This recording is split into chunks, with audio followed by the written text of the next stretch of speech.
Patay ang isang guro sa Bacolod City matapos bugbugin at painumin pa ng muriatic acid ng kainumang college student. Ang posibleng ugat ng krimen sa balitang hatid ni Adrian Prietos ng GMA Regional TV. Duguan at may mga paso sa mukha ang bangkay ng isang lalaki nang matagpuan sa loob ng kwarto sa Bacolod City gabi nitong Biyernes. Ang biktima, 38 anyos na guro sa high school. Ayon sa Chief Tanod na isa sa mga unang rumesponde, naabutan pa nila sa loob ng bahay ang suspect.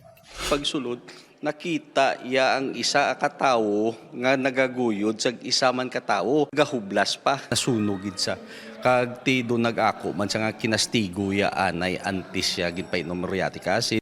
Nagtangka pa raw ang suspect na umakyat sa bubong ng bahay para makatakas. Sulod sa CR, kikilagsaka sa sir sa babaw kisame.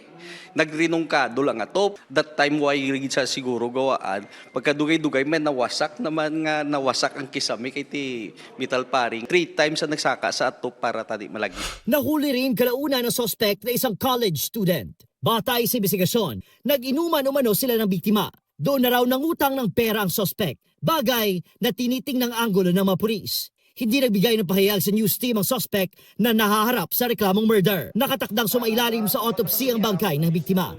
Adrian Prietos ng GMA Regional TV, nagbabalita para sa GMA News.